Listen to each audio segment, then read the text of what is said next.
morning. It is nippy out there, Kool Aid. It's a cold one, brother. Oh, It's a snowy one. It's coming. Ice on the road, but you know what? We live. We are right. We are right here. This is First to the Whistle on the Woodward Sports Network. We're here talking Lions football every Sunday morning from 8 to 9:30 a.m. Normally, I'm here sitting with the Detroit sports media legend Terry Foster, but because he's such a legend, he gets the offseason semi-off, semi-wandering around the different shows, supporting everybody. But with that, I get a couple other stars with me. Brandon Dent. What up, Kool Aid, baby. How you doing? I'm feeling good, man. Hey, look, legend tells it. T-Foss is out there searching for Chesty Malone. No. It's going to be hard to find in today's weather here in Michigan with the snow starting to fall, the ice freezing. The opposite of what's happening. Where our third co-host is someplace much warmer. Sam Day, good morning. Hey, what's going on, guys? I figured I'd show you the sunshine and some palm trees behind me. Funny. Like beautiful morning here in Cayman Islands. If it wasn't Sunday morning and I was around some people I really respect, the holiness of Kool Aid, I would be cursing at you right now. Well, here you go. I'll just make sure you see the soundproofing stuff in the background. I'll give you a little taste of a window. That's about it. That's about it. You got a little taste of a window over here. That's sunshine, Detroit. That's what it looks like. Yeah, it's fun. I mean, last time they said that was the man cave. If that's the man cave, guys, we got some levels to step up to. I know. That's what man cave I'm trying to come visit, Stick. In the D. Yeah, T-Baby's happy somewhere. Hey, you getting Lions news down there? Like, you ready to talk some Lions? Is there an opinion down in the Cayman Islands of our team up here in Detroit, or are you spreading that love? You know what? This is an island of transplants. Like 70% of this island, they're called expats. So it means they weren't born here. But honestly, there aren't many Americans down here, so I got to sell American football hard. I love it. Oh, wow. I love it. Football, it's a growing sport there, it sounds like. So you're the ambassador for American NFL football. Damn Shout right. out to my guys. Steve, listen, they have their people down here. And honestly, shout out to Stride. That was a cancer walk I was at this morning on the beach. Really cool event. 2,000 people showed up. And on the beach. I got to talk about my dad and stuff. So it was a cool event. So shout out Stride and Cayman National Bank. That's awesome, man. The graphics look great. The sound looks great. All thanks to our man in the TD booth today, young Hefe, Jeff Walker. What up, baby? Yes, sir. Yeah, we made it in today. It was, it was a slow one, but we made it in. It was a slow one. Jeff, you see, we'll get you on camera in a second, but we got Hoodie right here. We got Hoodie right there. Hoodie in the booth and Stick in his T-shirt. I was going to go shirtless, but I figured I'd say that for you guys. Well, Stick, actually, let me say good morning to everybody in the chat. And I'm going to hit you with the first question, but we've had our guys like Vincent DE313, Doughboy Steve, even Greg Thomas here in the chat, John Effing Lord. Good morning to everybody watching. We really appreciate you joining us on Sunday morning. Do us a favor, hit that like button, subscribe. Smash it. We're at 100,000 subscribers on YouTube right now. Let's get to 200. How about that? So let's get right into it. Stick, I'm coming to you first because you've been the Lions fan for the longest of this crew here. It's only because I'm the oldest. Yeah. Facts. I'll let Stick gladly take that distinction. I want to compare it. What we felt here in Detroit with the Drew Petzing hire. I want to get your sense. Many miles away. What do you think? Yeah. What's your vibe going into this season, this offseason with Drew Petzing, former Cardinals OC, now with the Lions? Well, the game that lots of media likes to play is give out your report card on what you think Brad Holmes and Dan Campbell did. And actually, Booner, shout out Booner, asked me that question through text. And, I thought about it and, thinking on a grading scale, I give it an I for incomplete because I honestly I think it's too early to judge. And if you're a degenerate like me, you got plenty of I's in school, and all that means is we'll figure out your grade once shit comes together. Mm-hmm. I love what Amon-Ra St. Brown said because I think it echoes what I've been saying about Lions fans for the past year and a half, that, y'all got a little too big for your britches. Did I want a name? You're damn right. That's what I said last week. I wanted someone established. But, once again, if you don't trust Brad and Dan by now, I don't know what we're doing here. And now Amon-Ra St. Brown. And then let's just dive into what he is, right? You watched Arizona's offense. It wasn't great. But you looked that they had a midget at quarterback who couldn't see over the line of scrimmage. They had a successful run game with Connor for a long time, and Trey McBride, just absolute stud at tight end. So if I'm Sam Laporta, I'm rock hard right now, right? Like, things are going to go well for me in the future. But I'm curious to see what this guy does. I don't have enough to say he's not good. From my understanding, he comes from the Ben Johnson tree. Him and Ben Johnson were coaching together a long time ago. He's got a shot to do something special here, and I hope he takes advantage of it. And, I was going to put this in the group chat yesterday because I know we love to have the Jared Goff debates. But if this guy comes in and Jared Goff is still putting up top 5 quarterback numbers, can we just admit Jared Goff is a fucking good quarterback and really good quarterback? Because that would mean how many OCs has he performed under? So to me, it's kind of exciting in that way. Because if you brought in a Josh McDaniel, be like, yeah, Josh McDaniel gets it done with whoever he has. This is another opportunity for Jared Goff to be like, all right, you guys said I needed everything perfect to have a great season. Well, I didn't have a fucking offensive line, but I still did pretty well this season. So I'm excited for that opportunity. But really, I think anybody who's jumping to what we saw in Arizona is what we're going to see in Detroit is fooling themselves. I don't think the guy had the tools because I don't think Kyler Murray is a good quarterback. I never thought Kyler Murray was a good quarterback. So it'll be interesting to see what he does with a good quarterback. Yeah, he revived or really catapulted Jacoby Brissett back in Cleveland when he first started in Cleveland, helped develop David Njoku, the tight end down in Cleveland, and then goes to Arizona where he had some good years, had some things fall apart this previous season with their offensive line and running backs, still managed to get Trey McBride and Michael Wilson involved. There's a lot to be excited about, still a lot of questions, but Kool Aid. Yes, sir. Do you feel like the Lions settled for Drew Petzing when Mike McDaniels at the time was still out on the market? I don't know if it's quite settled, but part of me wanted them to take their time with this. If this seems like this is a guy who they might have had their eye on before, they might have done some homework with, it seems intentional because of the language that you hear after when they say things like, we believe he's somebody who's going to be here for some time. And then when you see that there's a connection, this is where I believe, no, I don't quite think that they settled. But part of me would have liked to see them just take their time if you believe that's the guy you're going to get. There wasn't really any indication that he was going to get, snatched up off the market. And so I would have liked – nowhere. It just came out of nowhere. I think everybody was like, who? So I do trust in Brad and Dan, but after the last couple seasons, the way 2 years ago ended and the way this year ended with certain things that we wanted them to do, but they believed we were good to certain degrees – that's where I will roll with it. It's just to be seen, I guess, to be determined.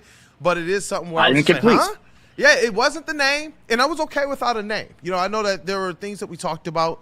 Some people were like, yo, do you look at the up-and-comers like a Mike Kafka? Do you look at, Nate Shilhays from the Rams, the passing game coordinator?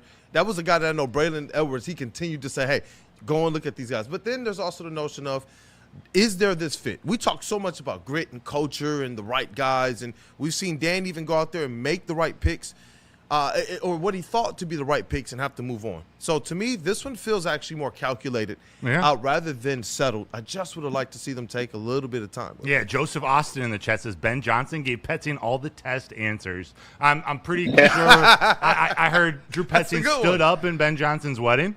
I hope we get all the good out of Ben Johnson, all the sort of that. So you're telling me that Petzing is a double agent then?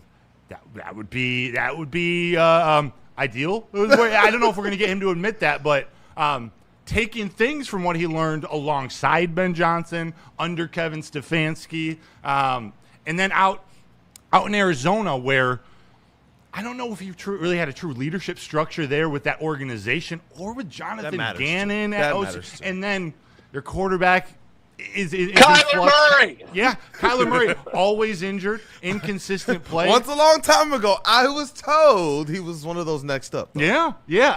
I heard. Should have played baseball. Jeff Iafrate from Crunch Time Sports interviewed a beat writer for the Cardinals, and he mentioned a couple points of why the Cardinals fans freaking hate this guy, are hurrying him out of the state as fast as possible.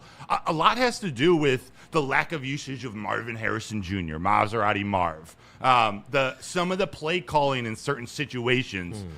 There are some concerns, but there are, like Stick brought up in the opening, there's a lot of good he did that we can see kind of carrying over to Lions players. And that's where I wonder as well with his specialty, or where he's been shown to be pretty good in the NFL with the run game. That's where I wonder if they have the pass game kind of figured out. I don't believe that there was some issue with calling the right plays downfield. I just don't know if they had the offensive line for it, and I think that they knew that. All the metrics as the season went on said, we're going to have to get into our passes and into our reads and into our sets a little bit quicker than we want to. And that's why I do applaud guys like Amon-Ra and J-Mo, especially after Sam Laporta went out, because he was so productive in those first quarters before he got injured. But this is something where I wonder, is this a guy who you're looking to pair with and complement with the run game, which really suffered this year?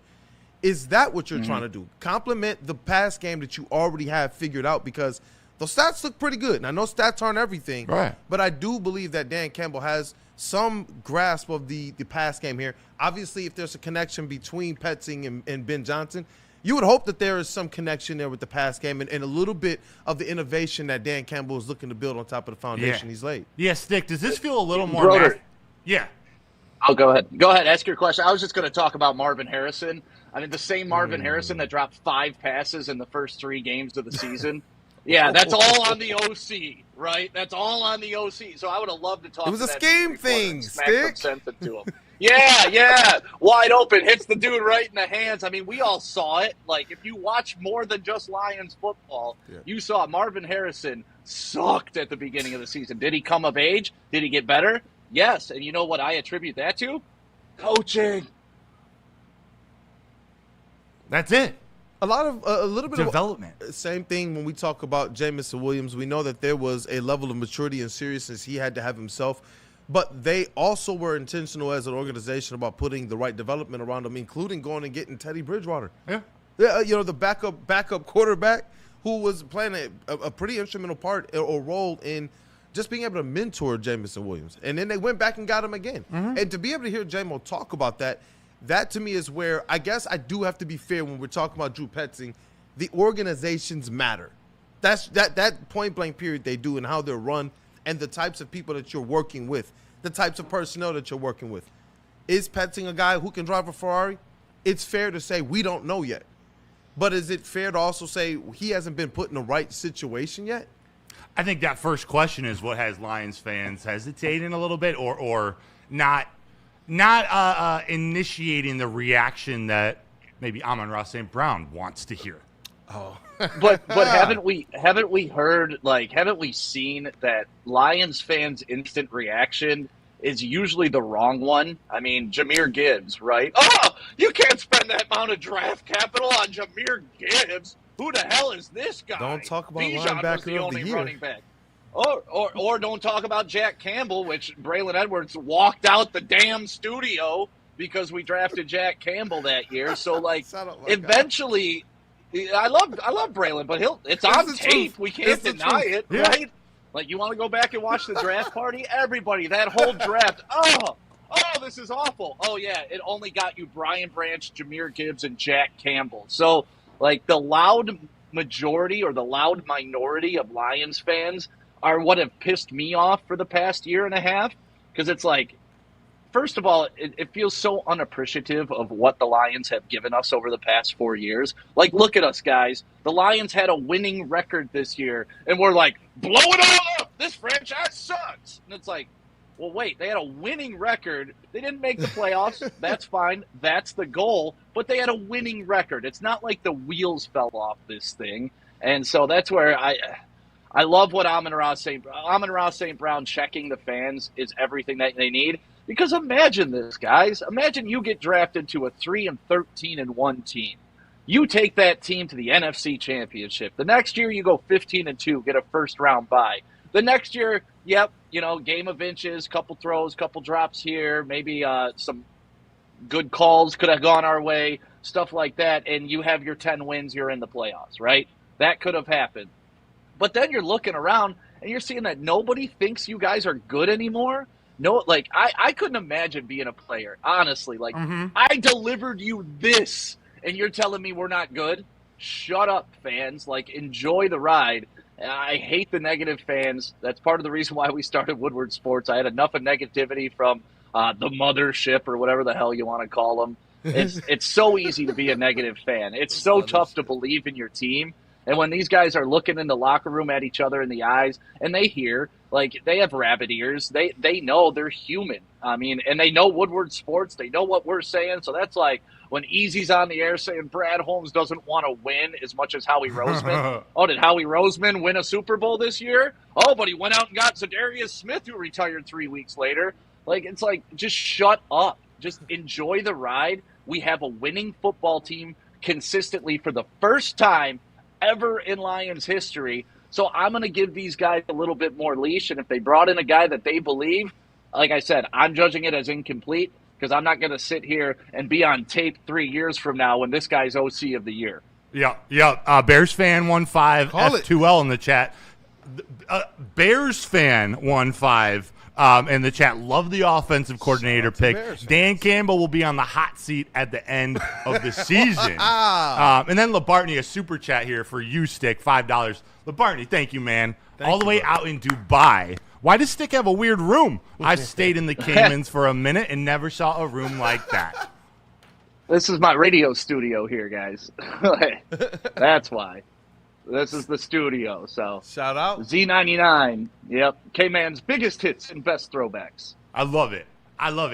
Jeff, I want to come to you. I personally think St. Brown was misunderstood a little bit or maybe used the wrong words. No, he wasn't. Told him to fuck off. No, we'll come back to me. But, Jeff, what's your feeling? Because You hear a lot of different things around Twitter, social media, our network. We have some difference of opinions. Do you care that he said Lions fans don't know ball? Like, did it hurt you? No, because some don't. Some just don't know ball. It's just simple as that. I mean, was he telling the truth? Yes, there is people that don't know ball.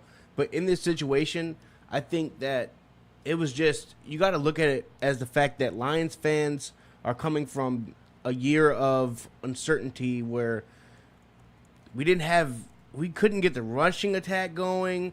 We didn't really look too great as an offense, as like a cohesion unit. The offense struggled. It was largely due to the offensive line, in my opinion. But this defense hasn't gotten better either. Right. So it's still part of that.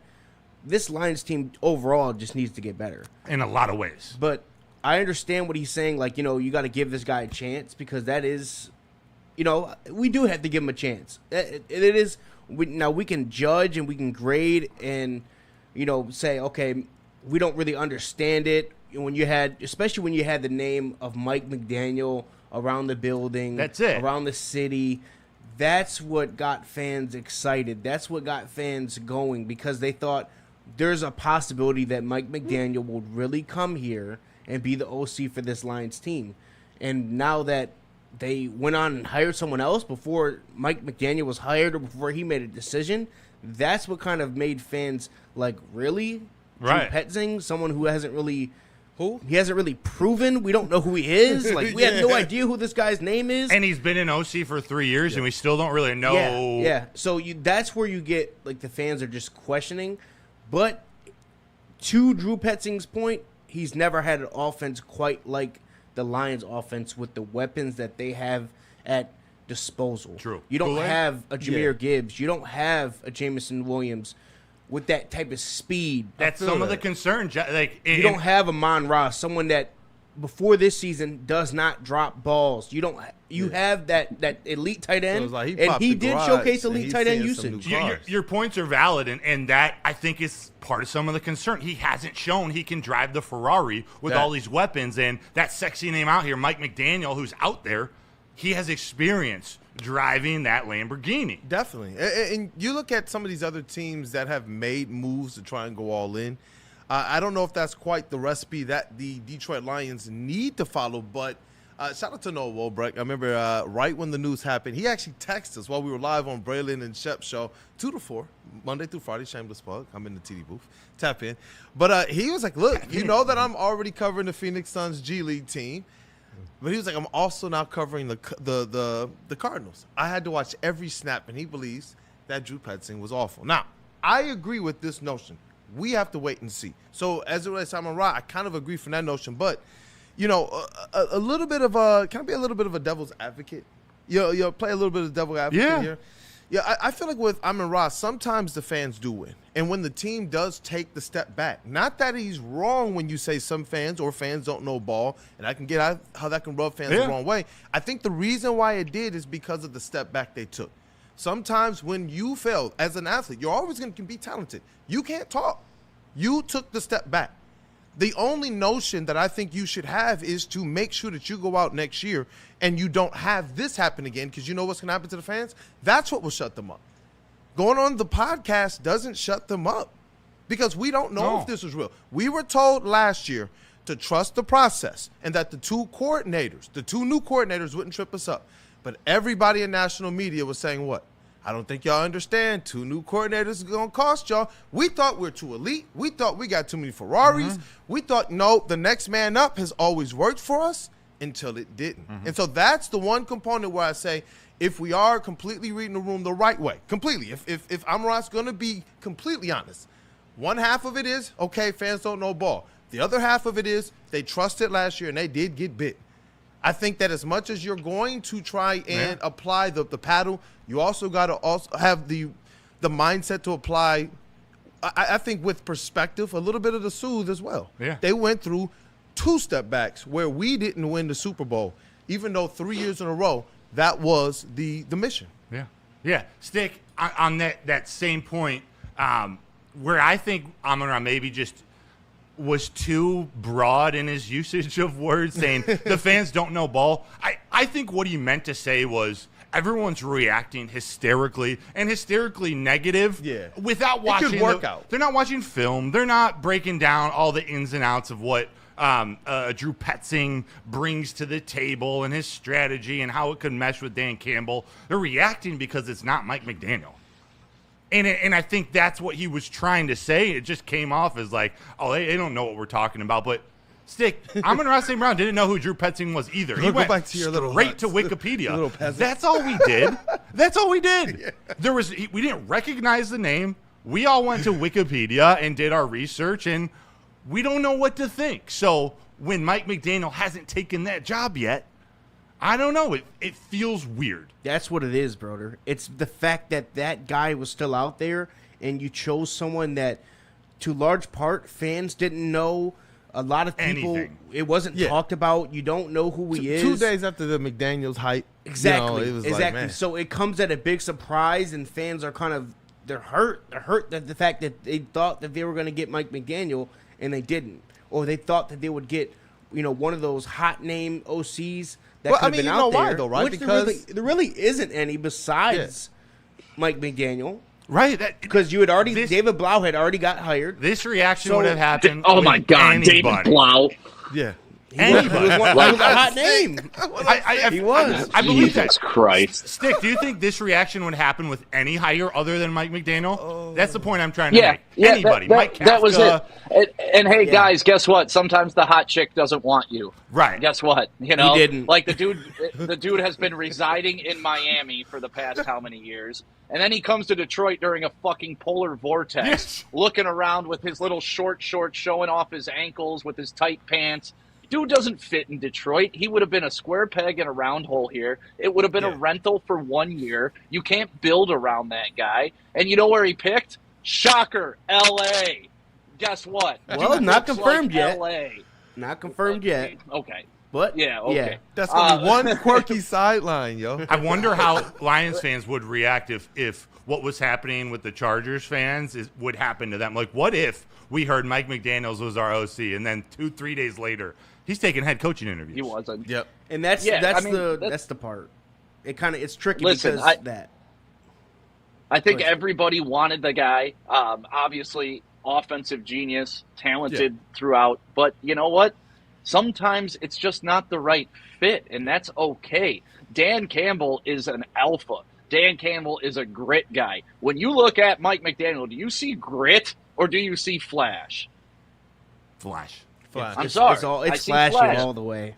And you know right, and that's not taking anything away from what he can do offensively. I'm just saying, like, those two would have been the odd couple together, and it could have worked out very well. I'm not saying that like our offense would have taken a step back by any stretch of the imagination, but if you saw Dan Campbell and McDaniel walking down the street together, you'd be like, how the fuck do those guys even know each other, right? So, like, sometimes it's a personnel fit, sometimes it's a vibe check. And, like, we don't have those interacting inside the meeting room when they're doing the interview and stuff like that. Right. And McDaniel very easily could have gone against some of the philosophies that Dan had, too. And let's be honest, Dan's an offensive mind as well. So I don't know. We don't know. You don't know. Yeah. I just want to go back to Dan Campbell plucked Ben Johnson out of Matt Patricia's coaching staff, guys. Like, he was here with Matt Patricia and didn't get recognized. And guess who tapped him to make him the OC? Dan Campbell. So I can't say that Dan Campbell doesn't know what he's doing with unknown offensive coordinators. And now you can mention John Morton. He brought him in. And Anthony Lynn, he brought him in. But what did he do? It doesn't work. Get the fuck out of here. Ari Gold. Which was fine, though, during that time, Steak, but we can't have that happen again. Like, that cannot happen this year. Yeah, not during the Super Bowl. No. We're past the learning curve. I understand that, but to say that Dan Campbell just doesn't know how to select young talent or doesn't know what they have their eyes on is just foolish to me. The one thing I will say though is they had 8-month lead up to this. They fired their offensive coordinator, week 7, before they played Washington. So that's the one thing that scared me. They should have had their mind made up. Like, the offseason hit, Morton, your ass is gone. This was our target the whole time. I would have liked to see more of that, but I don't know. This could have been their target the whole time. Like, all right, let's get rid of Johnny Moe.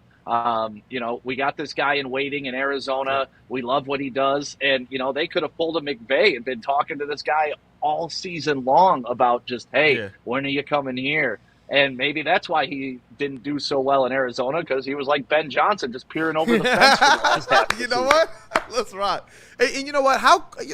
Let's trust Dan Campbell just a little bit, because how quickly did Mike McDaniel prove him right? He said, look, we want a coach that's going to be here. It was announced that Mike McDaniel was the OC, and then that quickly he's already looking and taking other head coach interviews.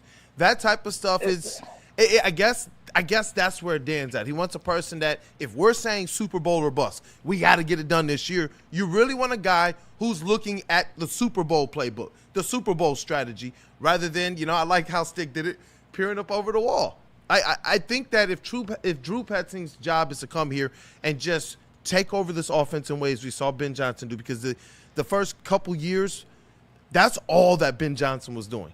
Obviously when the head coaching stuff started to come up, then there's going to be a couple little peaks and such. But for this year, this is a year where Drew Petzing has to prove himself. If he wants to have an opportunity to look anywhere else, this is the guy who I do believe he comes in. He's going to be here. He's going to start right now. Think about it. Mike McDaniel right now, if we were even in the lead for him to come here and be, all right, if I don't take a head coaching job, it's going to be y'all, we still wouldn't have an OC working right now towards the Super Bowl. Right now, we do have that. And so I do see that little nuance there. And I think Dan Campbell already, at least in that lane, was proven right. You want a person that's going to be here and be dedicated to what the mission is this year. I think Drew Petzing is a guy who can fit that bill. Yeah. Couple final thoughts here before we move on to a new topic. One of our offensive linemen studs. We're going to go offense and defense moving forward. But I think the weird feeling I have in my stomach, and I think a lot of Lions fans have in their stomach, is that Drew Petzing seems a mixed bag of what we wanted, also what we kind of were trying to avoid. Like he is that up-and-coming bright offensive mind with play-calling experience, right, but he hasn't really proven himself yet. He hasn't had that true success yet.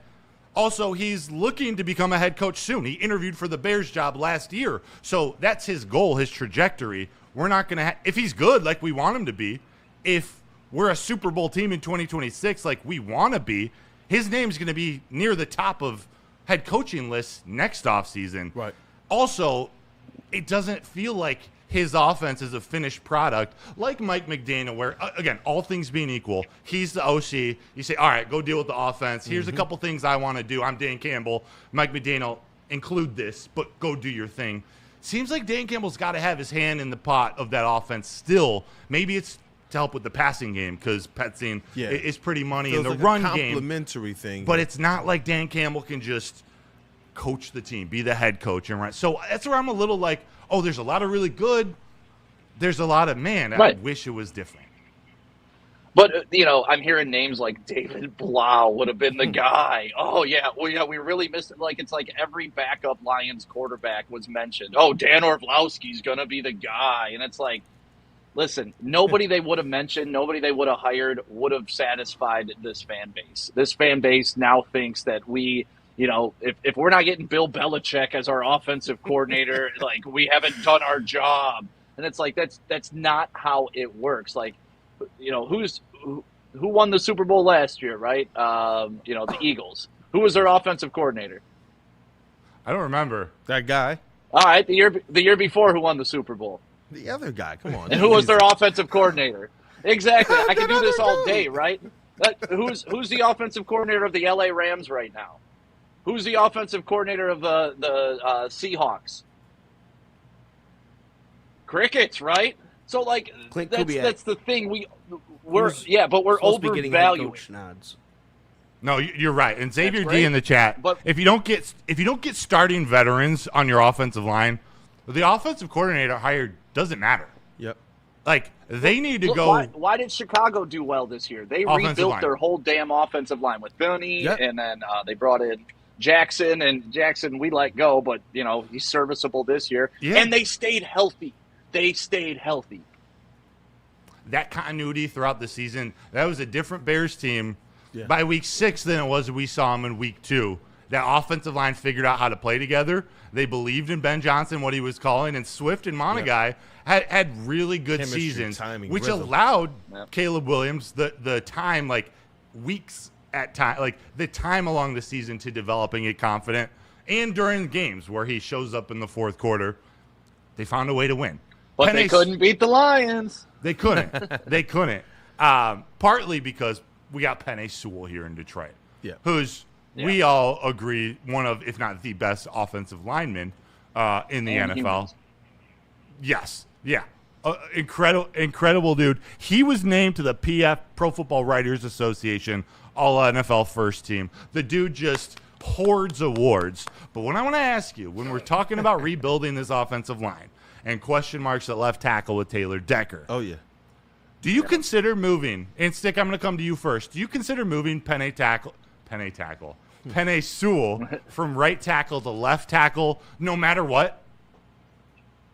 Yeah, 100%. I mean, I think that was the game plan all the way along, right? You don't draft this guy, make him switch positions. Because remember, when they put him at right tackle, the question was, oh, my God, he has to now step back with his right foot, not his left. And that's going to create a different punching power, and he's not going to be able to figure it out. So, I mean, I think the natural progression was always to get Penei Sewell to that left side. It's just we were playing with house money because Taylor Decker was still in the building. So I think that's been what they were planning on doing with him. That is exactly what you do with a Penei Sewell is you move him to the left side and you anchor it there. And I have no problem with it. But, yeah, like once again, the experts, the people who were freaking out, Why would you draft Penei Sewell if you're just going to start him at right guard? He doesn't even know. His stance has got to be completely different. The firing off the ball is completely different. It's like, Jesus. Tell him, let him know. Like, no. You see man, you hit man. You stop man from getting to quarterback. Like, I get there's some little technicalities, but you got to remember, Penei Sewell didn't even play football the year before we drafted him because of COVID. So, like, he was starting damn near fresh when we got him. So that's why, like, these fans have told me Penei Sewell's going to suck at right tackle. These fans have told me a 4th-round draft pick at Amon-Ra St. Brown when they could have gotten a better wide receiver in the 1st round. But if you go back to that draft, you can hear Brad and Dan saying in the war room, we're going to get our guy. He's going to be there. Guess what? They got their guy. Then they told me Jahmyr Gibbs was going to suck. Then they told me Jack Campbell was a waste of a pick. Then they told me they shouldn't have spent that much capital on Brian Branch. So, like, eventually the fans got to look in the mirror and be like, shit, I'm wrong a lot. And a lot of it's just because I doubt everything that these guys do for no reason other than that's what we've been trained to do as Lions fans. Yeah. Like, I think we all need to accept Lions fans are no longer smarter than the GM like we used to be. We used to be smarter than Matt Millen. Yeah, we used to be. We used to be smarter than Rod Wood. We used to be smarter than Quinn. Like, all of us saw that stuff. We're not smarter than we Brad can sit Holmes. at the same table with, like, those guys. Yeah. Kool Aid in the chat. Xavier, yeah, for sure. Xavier D has taken Terry's in the chat right now. He kind of echoes what Terry's been saying to me all along. I tend to lean with Ghost Cookie 8585, but Xavier DT says Sewell's moving to left tackle, which was the original plan. Get used to it. He says he was always meant to play left tackle. Fans, get used to it. But Ghost Cookie says don't change a Hall of Fame player. It's a no. I'm not like pounding the table. Don't move him to left tackle because I think he could. He's got everything.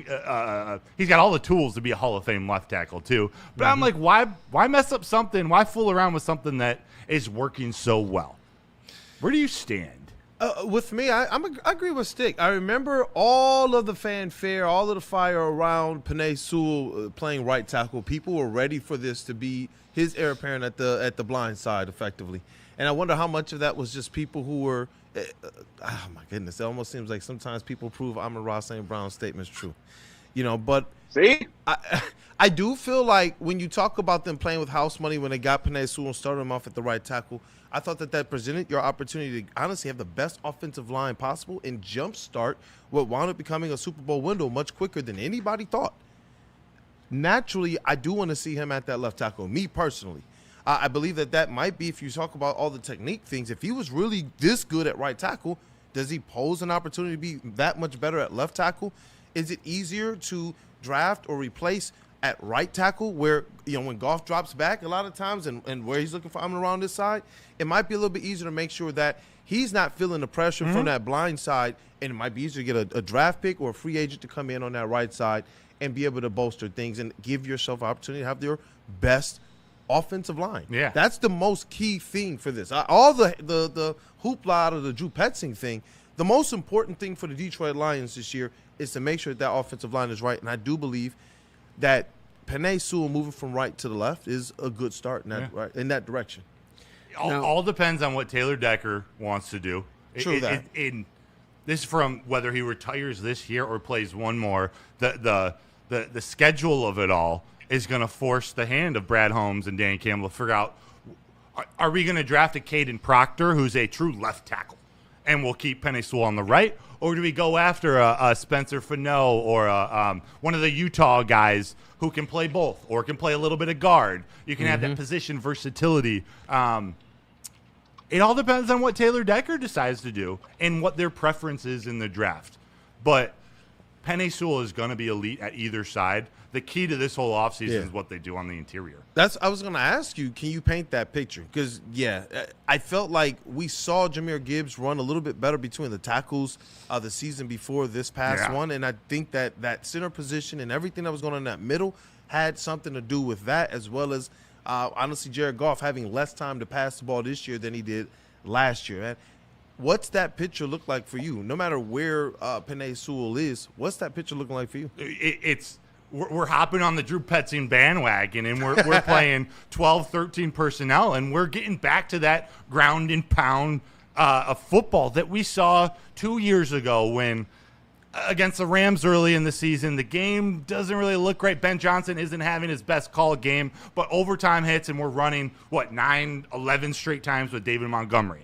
Now we got to do this with Jahmyr Gibbs. Now we got to expand this offense with this new thought process, with his new scheme, where it starts with the run game. And then Jared Goff and the play action, it all plays off of Jahmyr Gibbs, that offensive line, in that run game. That's how they control the clock.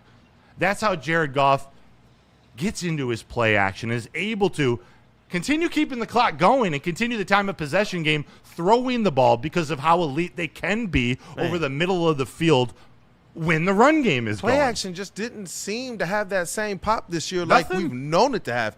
We remember routine plays where it's Jahmyr Gibbs one-on-one with the linebacker, and then the linebacker's jockstrap is in the rafters. Yep, man. see ya. Gone. Touchdown. This year, it just didn't seem like, even when they tried to call those plays, it didn't have the same pop. It didn't have the same rhythm. They didn't have the same timing, man. And I'm hoping they get back to that. Building up in the middle, especially in those trenches on that offensive line, is how you do that there. But are you more along the lines, because I hear some people who, obviously you want to see them go in there and draft somebody, but I'm seeing a lot of people in the chat talking about they would rather them trade back, pick up more draft capital to stock out that offensive line rather than going with more of that high pick on that offensive line. I want more of a free agent approach for the offensive line, to put somebody that has some, in a Super Bowl year, put some more vet presence out there, considering everything that the Detroit Lions kind of are losing, and Frank Ragnow could lose in a Taylor Decker. Yeah, and real quick, going back to your statement of, we see some of these funky play calls last season. How many 3rd and 6s did we see, like J-Mo, Tesla, or Khalif Raymond and St. Brown going out in 15-yard routes, and their back is turned 10, 12 yards down the field? It didn't make sense. But to go back to your question about strategy in the draft versus free agency, it's got to be a mix of both. My preference is having a veteran on the interior, a veteran center who can come in and really right the ship and help Mahogany or Tate Ratledge next to him, help Jared Goff with everything pre-snap. I know there's some people in the chat that don't think you can start a rookie at left or right tackle. I happen to disagree. You got to get the right guy for sure, but we see it each right year. Tackle and center. You see it each year. Some people think it has to be pros. Yeah, there are dudes that come in and they can contribute. They can actually play really well as rookies and get better throughout the season. Bonus points if you can find some way to restructure Taylor Decker, save some money on the cap, and have him here for a young left tackle to groom. But again, we don't know what that's going to happen. I want to get a free agent center, a veteran, and I want to address the rest of the line, most of the line in the draft. And Broder, you have to do that. You have to start by, you have to realize that Taylor Decker, that writing is on the wall. Yeah, if he does not retire, it's literally a year rental, because of the fact that maybe we can already see that his foot's out the door halfway. He hasn't truly decided yet, but when you get to getting that much emotion, and you get, to thinking hey, I've been through so many injuries, I put my body through so much hell, I just want to, kind of be there for my family and be able to move around for my children. That's kind of, and it's nothing against Taylor Decker. That's completely fine. He's given his all to this Lions team, and he was here before when the Lions were absolutely atrocious, and he stuck through it, and been one of the better left tackles in the league. Now, we talk about Penei Sewell moving to left tackle. That all depends on who you draft, right? Because they have to be able to adapt. The reason why Penei Sewell did it so seamlessly was because of he is that elite. But it's not a given that you're going to get that elite level, left tackle or right tackle that can just flip sides, because it will be a struggle for them. The Lions drafted Penei Sewell. That was 6th overall. Yeah. They're not picking in the 6th overall pick anymore. They're picking 17th. Right. Mm-hmm. To be honest with you, I don't think trading back is a good option, because you're going to trade back and that talent is going to continue to deteriorate. You need to get someone that you can start now, whether that's an edge in the first round or whether that is a left tackle or right tackle in the first round, Maybe a you safety? have to go out there. No. You have to go out there and address the trenches quickly. And someone that can come in and be an impact on the trenches. Agreed. That's what you need, because this team is going to move as the trenches move. 100%. Because that's how they're supposed to be built. And we have to get back to that. So if we're looking at the draft, my opinion, you draft a left tackle, even if Taylor Decker tells you he's staying, because you're going to need it, because there's no guarantee that guy is going to be healthy throughout the whole season. We've seen this the past 3 seasons. And what's behind Taylor Decker? Nothing. Zero. I don't know who Giovanni Manu is, and he didn't look good. It's the repercussions didn't look good. And this isn't a shot at Brad Holmes and like what I think of him, but this is a repercussion of a mistake. Yeah. It was a mistake drafting Giovanni Manu, considering where the Lions are right now. Yeah. Not to say he can't be respectable, a good player, but we needed him to be starting before year 4. Exactly. You needed someone that can be an impact player now, not 10 years in the future. You need it now. Yeah, and that's where I'm hoping that he has more of a Zeitler type of an offseason with this offensive line, because when we liked Christian Mahogany is when we believed he was going to be able to learn and have some time behind these other guys and not have all of the responsibility thrown on him right away. I actually like Christian Mahogany. I actually like Tate Ratledge as the guards, because I know they're young, but those dudes get after it. They maul people. That's exactly what you want from guards. Those guys are nasty. I like them. Now, but it all starts with your center position. If your center position is not right, and that's what really struggled this year is, you don't have that leader on that. And I know Penei Sewell is a leader, but he's not the center. He's not there calling the action, telling you, hey, middle linebacker here, he's blitzing for sure, or this defensive tackle is definitely going to go cut through the A gap. These are things that the Lions missed. Graham couldn't do that. He couldn't communicate to this offensive line and let them know you got to help these young guys. That's why you got to go get a center in the free agency that can lead this offensive line. That's the best center available. The best center available right now on free agency is probably from Buffalo. He's been in the league 5 years. He's put in some good action with a solid offense. So, and I mean, looking at the tracker right now, you could probably get him for like $9 million, $10 million, and I think that would be a good investment. Because I'm with you guys. I don't think spending first-round capital on an offensive lineman, unless we know they're going to be a stud immediately, is a smart investment into this stage of the team. I think you need to kind of – I can't believe I'm fucking saying this. You kind of need to take a play out of the Chicago Bears book and rebuild the line with 2 good free agents. You have Penei Sewell, you have Tate Ratledge, and all of a sudden we're off and running. So I really think that there's an opportunity to go get some good linemen. There's, then you got, Braden Smith, Jonah Williams. They play tackle. They play right tackle. That would be awesome to slide one of those right in for Penei Sewell, move Penei Sewell to left tackle, and call it a day. It's almost to the point where Taylor Decker may be kind of holding this thing up with sticking around too long. And not that I want him gone, but we've seen he ain't the Taylor Decker from 3 years ago. We're not going to get a better Taylor Decker this year. So maybe you just do the tackle swap immediately with those two, fill your guard position, and like you said, sign a free agent center. And now you got a good, because Taylor Decker at right tackle, he'd be an elite right tackle at his stage in the career that he's at right now. So rebuilding this offensive line has to be priority number one this season for the offense. You don't need wide receivers. You don't need running backs. You don't need tight ends. You don't need a quarterback. All you need is to get the people up front in order.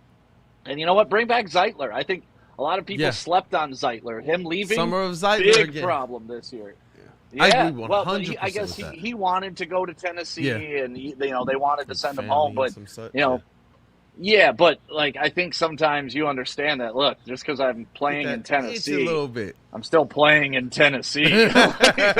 Look, great, I'm near home, but I got to play with this shit show, Yeah. And that's where I'm at, because I liked how the Lions looked as well when they had a lot of depth.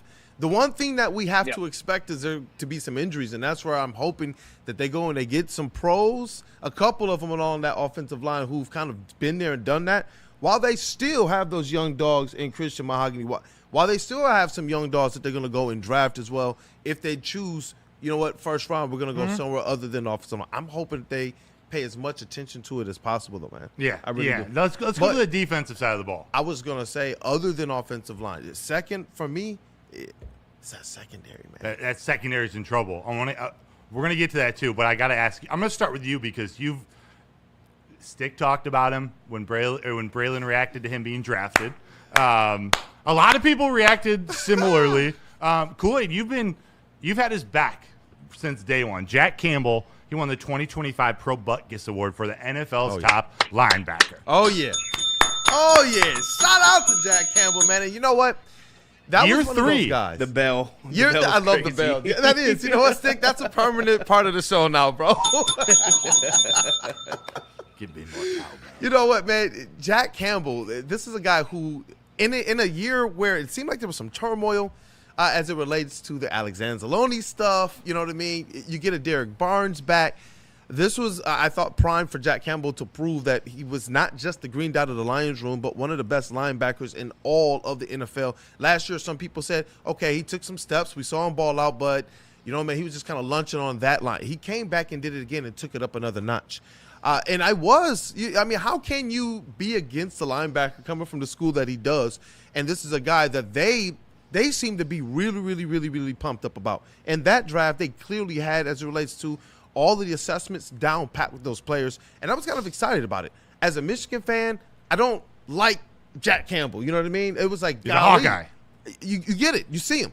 But it was like, you know what? Coming into the league, I was just like one of those players where you hate him when he's not on your team, but if he's on your team, you like the type of dog that he is. The same way that you saw Jeff get really, really pumped up about the type of dog that Christian Mahogany and Tate Riley is. That's what I did believe in Jack Campbell. And it was awesome to see him prove his coaches right away. And I do think that connection with Calvin Shepard being his linebackers coach, it played huge dividends for him because he talked about it even this year. Now that he is the defensive coordinator, he said, I already know what he's thinking. Like, we speak the same language. And he said, so I already know what he wants out there on that field. I kind of already know where to be. And shout out to Jack Campbell because he didn't allow, like, where he was as a rookie to be where he is today. He got faster. You know, he got his ability to not just kind of assess and diagnose and try and play in, but also get back into coverage, which I want to see him still take some more strides there. But he got a lot better in those regards. And that's why you see him be the guy that goes away with that Dick Butkus Award. Yeah, shout out Jack Campbell. Yeah, Stick. If you're the Lions, if you're Brad Holmes, are you picking up his fifth-year option, which, if done before May 1st, $16.4 million, or do you sign him to a contract extension before them? Lock him up early, which we've seen Brad Holmes do with other players. What are you doing? I'm okay with either. Just keep that man in the clubhouse. Like, I don't care what we do with him.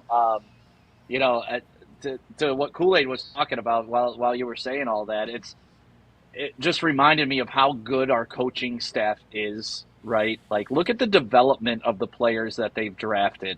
And yes, there are going to be some duds. Nobody bats 1,000 when drafting players. They are all lotto tickets that you hope cash out. But you kind of have a way of helping them cash out. Like, when they slow rolled Jahmyr Gibbs out, everyone was like, why did they draft this guy in the first round? He hasn't really played the first 6 games, right? You did the same thing with J-Mo. Now, he had a suspension, but integrating him into the offense, they took their time. And you're seeing it with Jack Campbell. Okay, it took him time because he had to do an understudy. But, I mean, go back to Hard Knocks when they're in the linebacker room and it's like, Malcolm Rodriguez is our best linebacker? Like, he's a rookie. Y'all going to force me to start Malcolm fucking Rodriguez because y'all suck, right?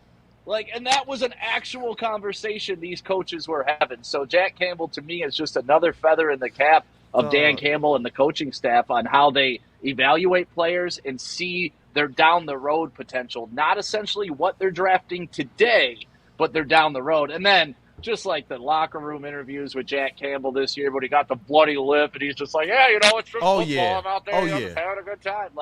Like the dude is an absolute dog, and that's what these guys draft. I really believe that they care about skill set, but they care more about devotion to the game and coachability because you can get someone to that skill set. Even if they're the most talented player in the world, but they got a bad attitude and a bad work ethic, we've seen that happen before. Oh, we're just going to draft the most talented person available. All right, cool. How'd Mike Williams work out for us? Not very good. So, like, I love that this coaching staff sees talent, knows how to develop it, and sees where they're going to fit in the system down the road. That's why, like, the draft to me, it's nice. It's no longer a franchise-changing event for us, right? Like, we saw it this year. Or even when the draft was in Detroit, like, the buzz was not what it had been. Like, we got a top 5 pick. Who are we taking? It's like, oh, we're picking number 27. Okay, let's just get somebody that's good, I hope. So, like, all these expectations that these pissed-off Lions fans only have them because of Brad and Dan. You would not have any expectations besides, who's the next first-round pick? That used to be our Super Bowl. So I'm excited for the draft. I do think they will add talent because that's what Brad Holmes is best at. I'm just not thinking the draft is going to save our ass this year. Yeah. That's a good point. Yeah.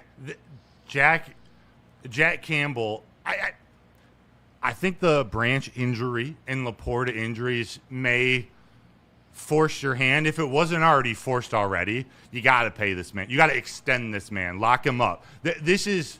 If you have the best linebacker in football, I know Fred Warner's injured. Jack Campbell's one of the best linebackers in football. No, he's the best. Secure the asset. Like you do what you can to keep Jack around. He plays linebacker like he's pissed off at the concept of yards. Like he doesn't want that to happen in football anymore.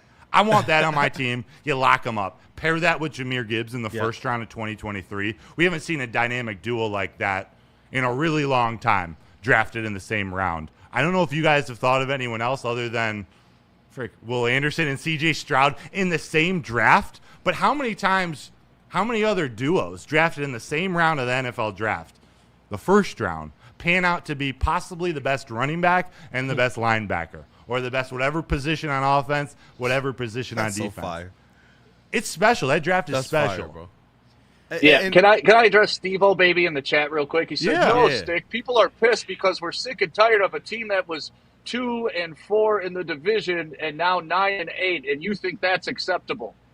No, nobody said it was acceptable, but once again, you wouldn't have a taste of success if it wasn't for these guys. So if you're going to sit here and bitch that 9-8 isn't good enough, go back to 3-13-1. Go back to 0-16, you fucking losers who love that stuff so much because then you had your identity. This is what I said. New money Lions fans don't understand what it's like to win. Look at who won the Super Bowl last year, the Eagles, right? The year before, they were ready to fire Sirianni.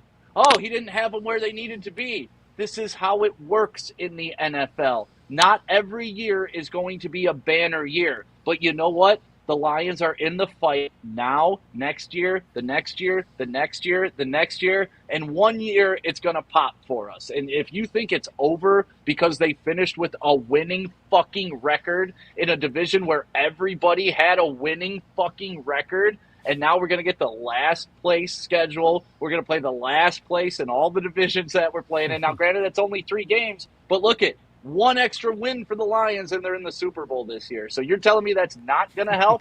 I can't get rid of this team. I can't say it's over. I'm enjoying this, and honestly, this is the senior year for Dan Campbell. This is year 4 of a legit football team, and we'll see how they handle it. But if you want to tell me that this team's over, the window's shut, Brad and Dan just forgot what they were doing between last year and this year, then go back to Bob Quinn. It's like obviously oh that's no, what he's stuck again. I love the way he put like that it's like too. It's like in the chat arguing with these people about Jared Goff and stuff like that. Like they prefer Matthew Stafford never getting out of the wild card game than Jared Goff getting them to an NFC championship.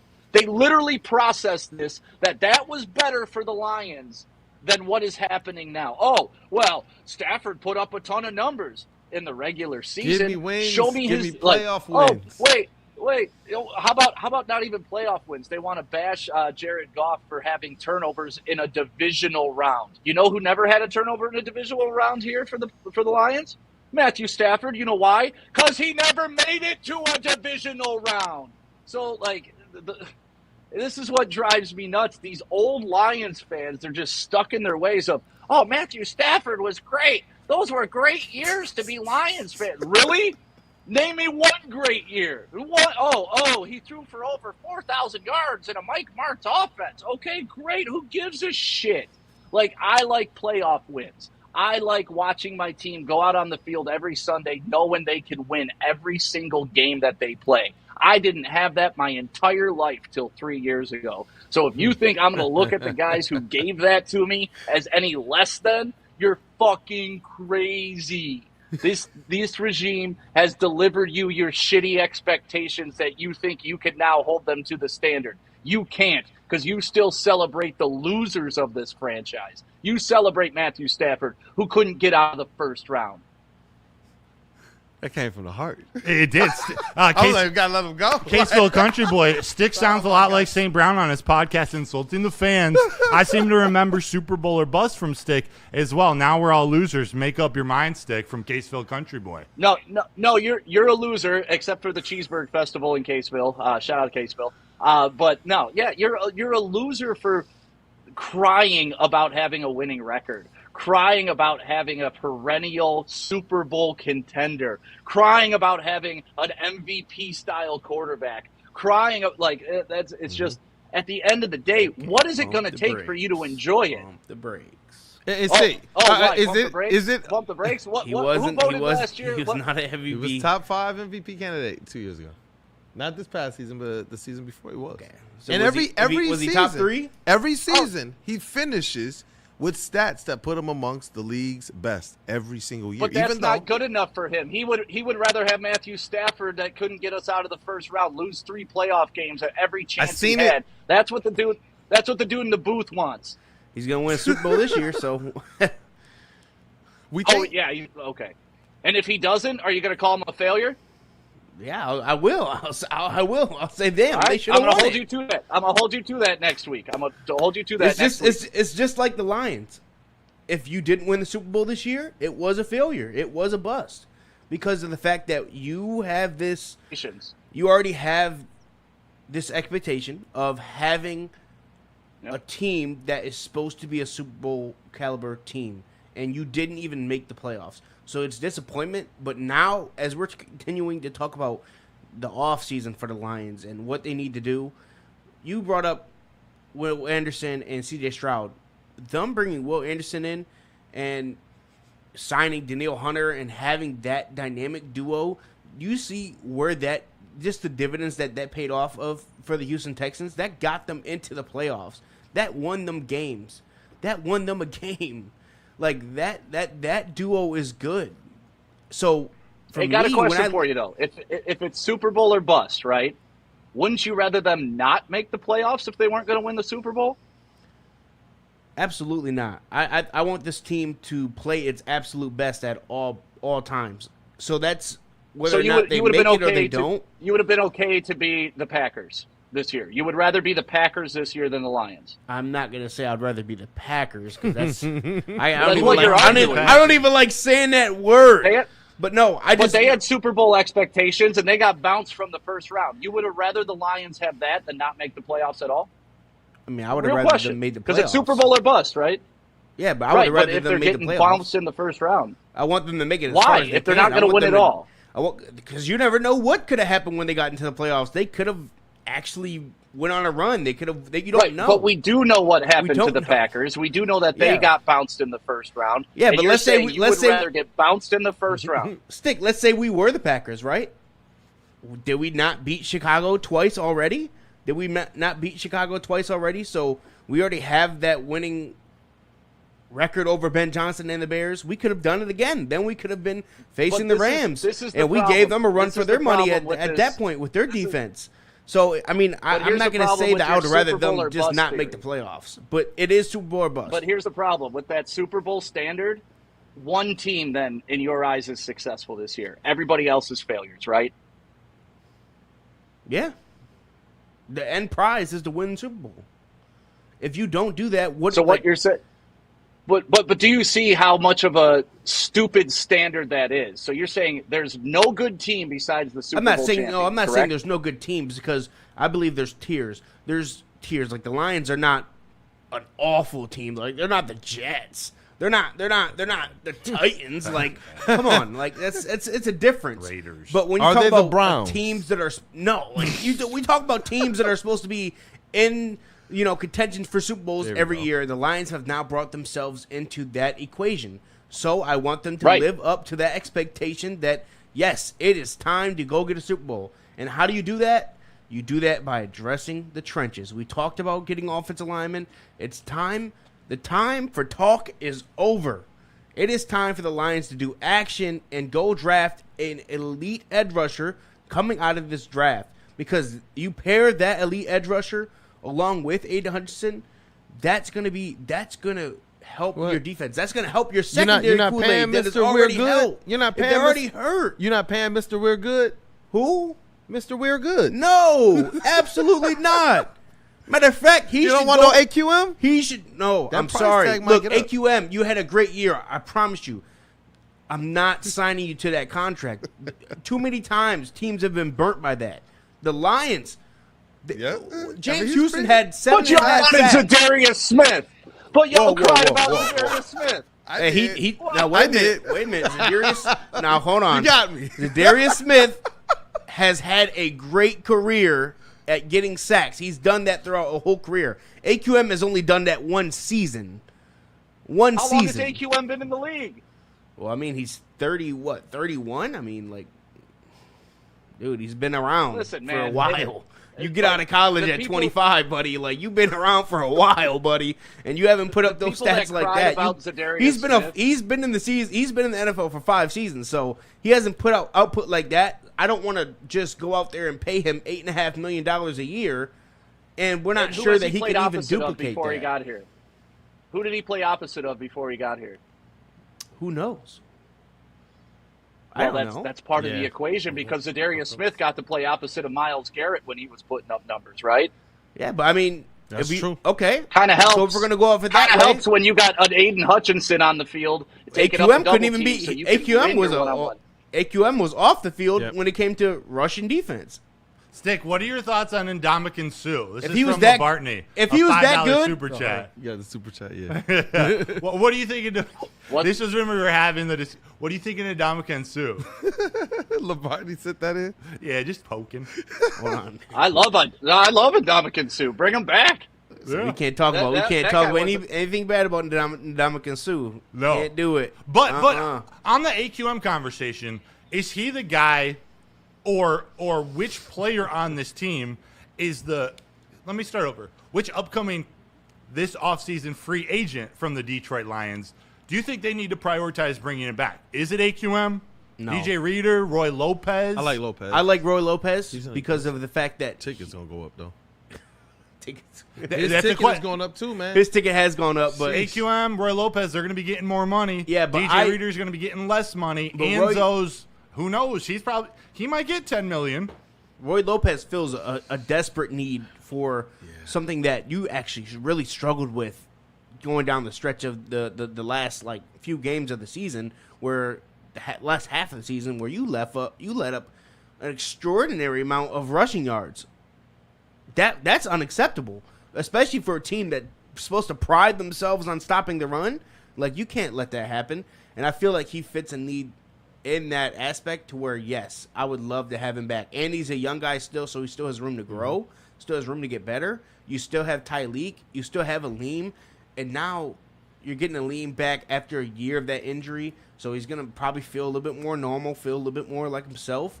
I think the way to go is you can really look at spending money to bring Enzo back, because that's someone that is just a heart and soul of your defense. He affects so much. Where's and Stick going? You don't have to come back, Stick. Come back, Stick. You don't have to bring him back for a long-term contract. We know we can get him for another year. You got Stick crashing out right now, Hefe. I had something to say, but Stick, take it away. Anyway, here's Wonderwall. I was going to ask you, I know that we all know with the offensive line, it's the most important thing, but is there any aspect of us underestimating what the defense actually needs? Because when you start to say those names, then I'm just like, whoa.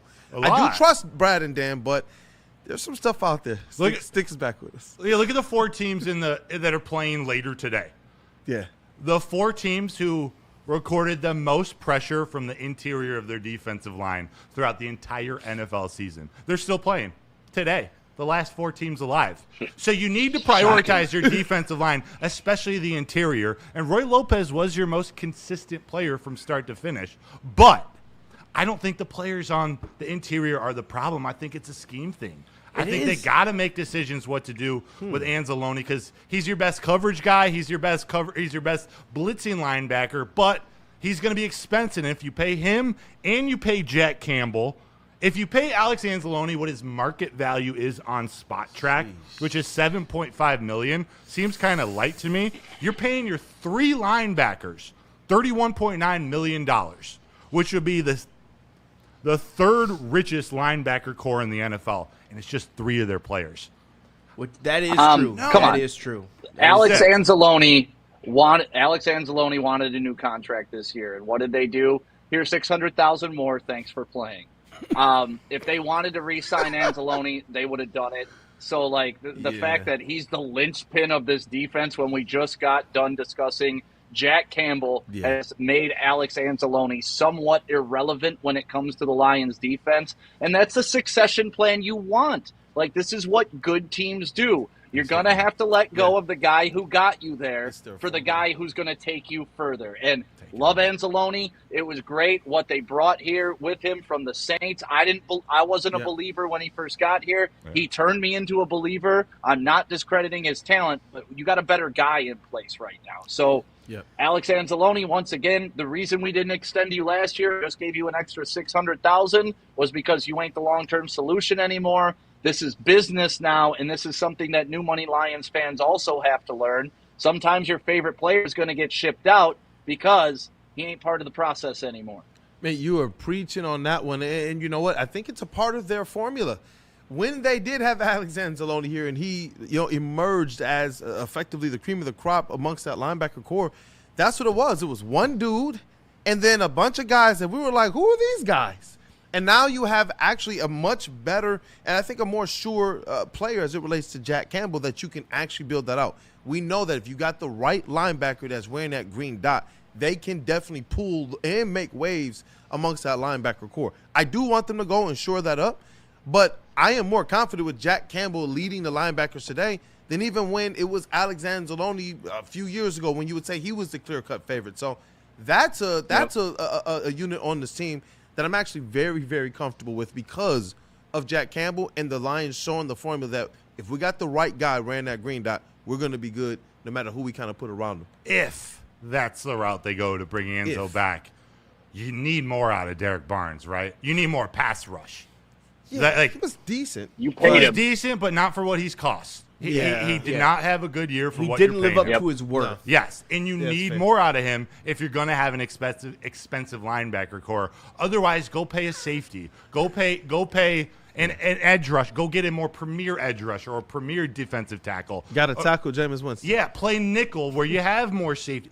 The run game, the run defense, they underachieved this year, but it also they really underachieved this year. The second they lost Brian Branch, the second they lost Terrion Arnold, the second they lost those guys in the secondary that were so strong for them in the run game. Even having having to go play outside took him out of his comfort zone, which is getting dirty with the big dogs. Yeah. That's where I kind of like a Meek Robertson as one guy you're bringing back cheap. The reason, so here's my thing is when you look at the Lions, I feel like I'm more willing for them to spend the big money on the offensive additions. So getting the elite center out there. Go get Linderbaum. Just do it. Get that one. Go spend that money on him, or get a good, left tackle, right tackle maybe, but it's primarily I feel like that position is going to be more toward the draft.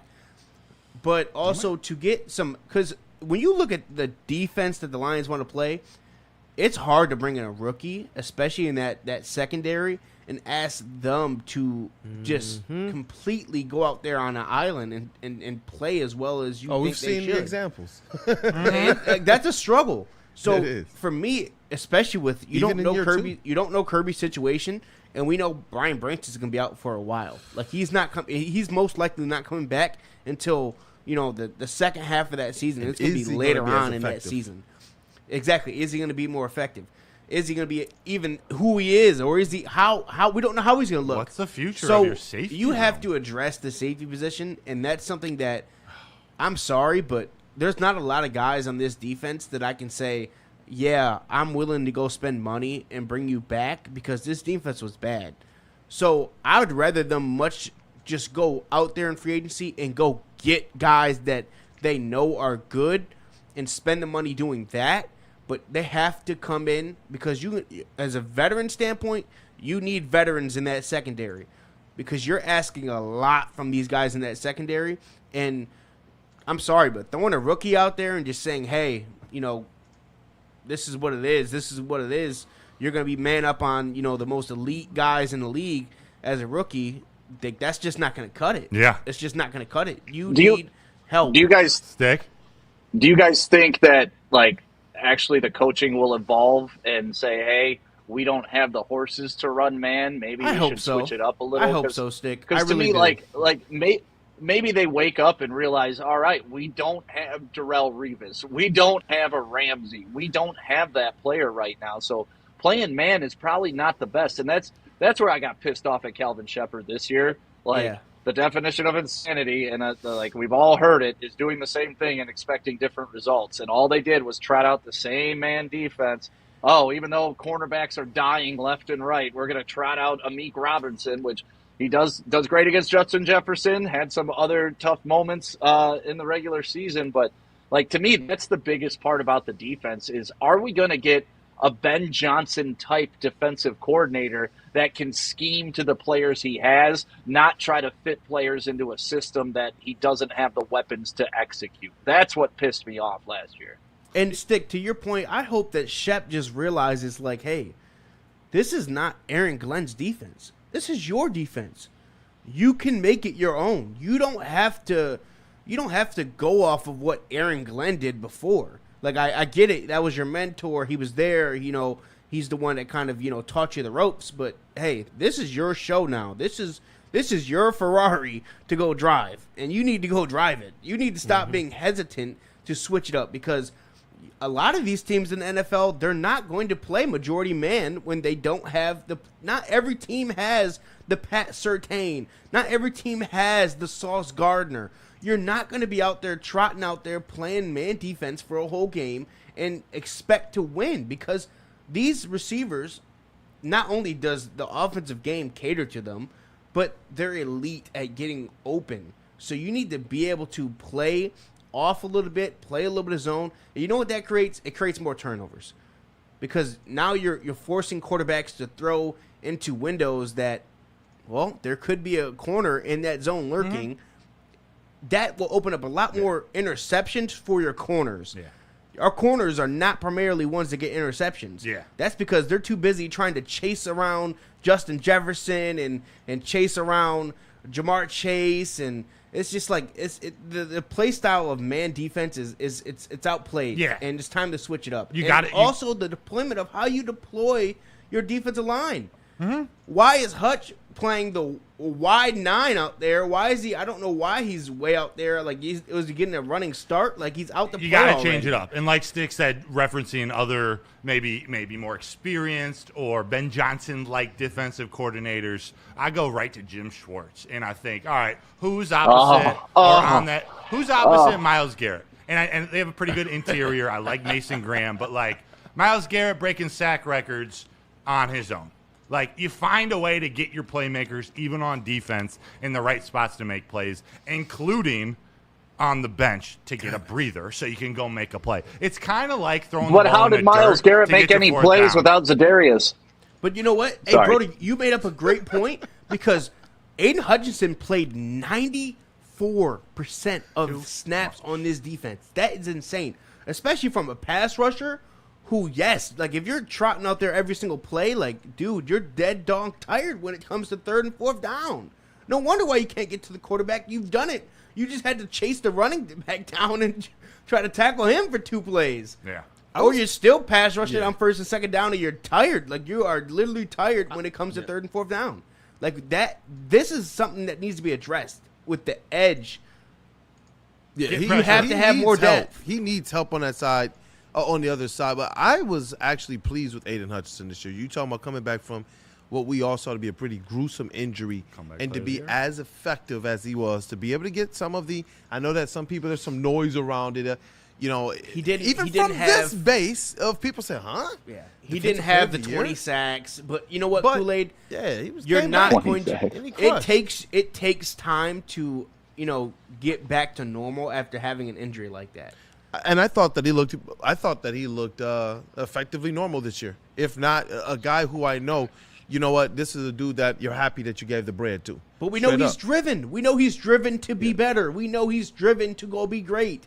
But beyond that, this is a guy who we see actually outputting because, even the contrast, I still believe that, a guy like a Jaden Ivey who hasn't even reached the heights of a player of an Aiden Hutchinson. Look at this guy. I'm just being for real. I love it. You want this guy to be able to come back. You really do.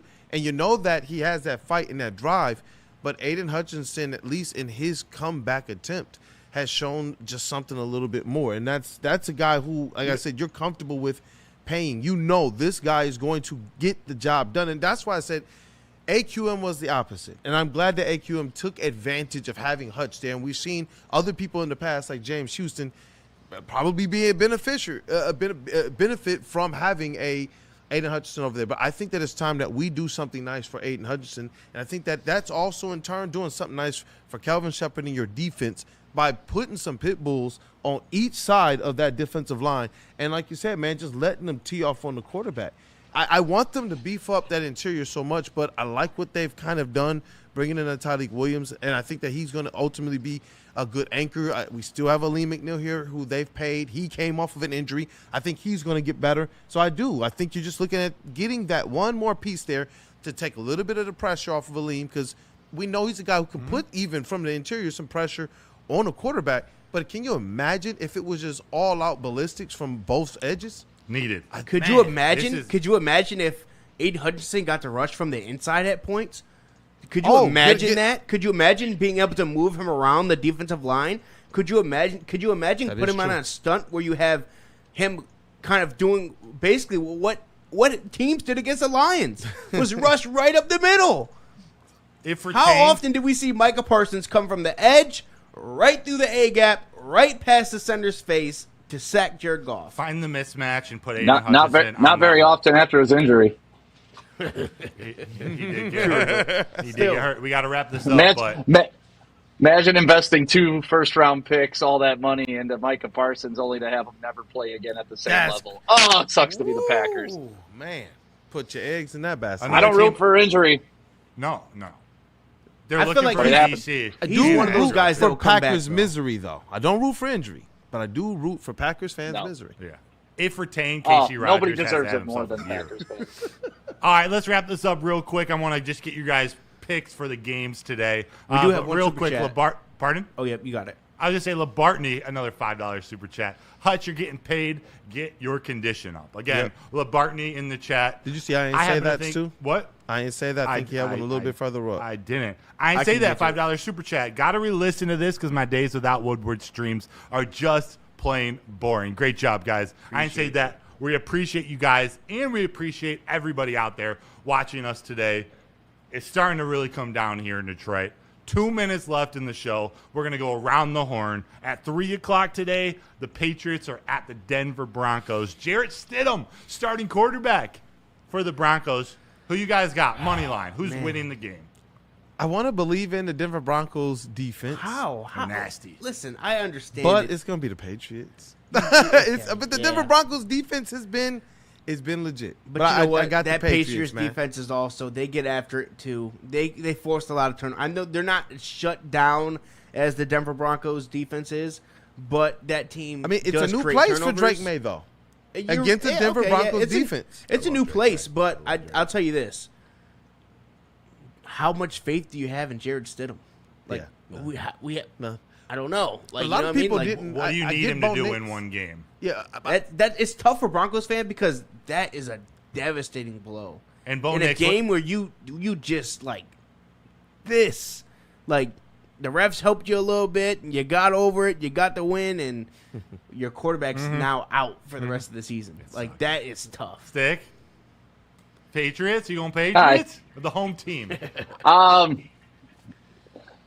It's tough because, honestly, I had both these teams winning their division before the season when we were doing that on Big D Energy. I love what Vrabel's done.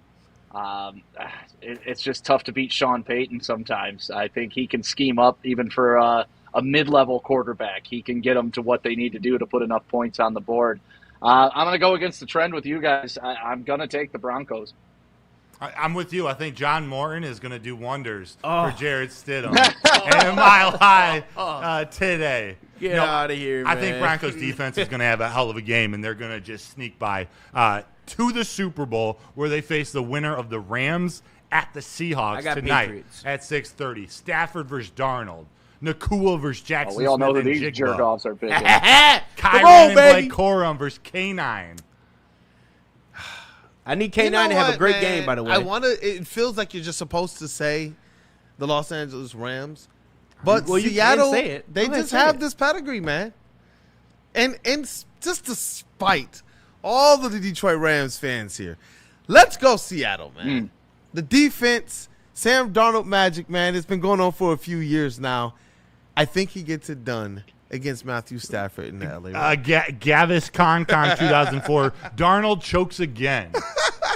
Jeff, That's Seahawks? a great point. That's a great point, Broder, because he will. choked against the Lions, didn't he? And he choked again in their first round of playoffs with the Vikings. Now you faced a very poverty team over there, all right? But now it's back. It's Seahawks back. defense, man. It's back. The Seahawks defense is really good. They're going to keep them in this game for a while. That it is. But you can't hold down Classic Nakua. Stafford You can't hold interception down in the end? Devontae Adams. Come on. Hey, listen, I'm not a Detroit Rams fan, but I am a Stafford fan, and I'm definitely a Puka Nakua fan. That man has saved my dynasty, my fantasy, all together. All right, he won me a lot of money this year. So yes, I'm going with the Rams to win this game. Woo! Kool Aid with the Seahawks, Jeff with the Rams. Stick. Dante151 with the $5 super chat says it'll probably be Patriots versus Rams, but I want Patriots versus Seahawks. And Titan fans, any Titan fans would be sick to their stomach with Mike Vrabel in the Super Bowl. Yeah, they would be. Yep. Who you got, Stick? You know who I don't got. Go ahead and say it, Smith. You got the Rams. Here's my prediction. Matthew Stafford's going to do what Matthew Stafford does, Mr. Gunslinger, and throw a pick six to lose the whole season for his team. And then I get to chirp in the group chat. That's what I'm rooting for tonight. Listen. I was at the Rams game against the Lions. I don't think they're a great team. They could hardly get out of Chicago. Chicago was not a great team. I just don't see them going on the road to Seattle and winning this game. As much as Puka Nakua is great, so is Jackson Smith and Jigba. And I prefer Seattle's defense to LA's defense. Yeah, boom. I'll tell you what, in both the matchups that they've had this year, Broder, the Rams' offense has not struggled. They haven't. The defense let up a lot of points in that back second half of that second game. That was the end-all, be-all for the Rams in losing that game. But if they don't do that, this game is won. Yeah. Gosh, Stick, I really want to join you in that group chat. I want to join him in the Grand Cayman. Oh, I want to do that too. There you go.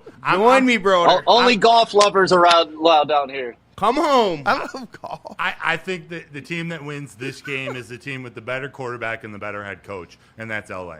And I love Mike McDonald. Come home. And I love what Seattle is doing. No, I don't believe in Sam Come home, Darnold. Broder. Yes, sir. Stafford's turning going into to a win. pumpkin? It's going to hurt a Is that a lot. high def And stuff? I love me some golf. Stafford's going to win an MVP, and this Rams team is going to the Super Bowl. no. I'm sorry.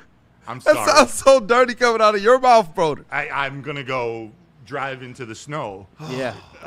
It doesn't feel good. Don't but say I'm that being while the honest. I'm roads are trying to like be that. honest. Stafford's a different quarterback than he was in Detroit.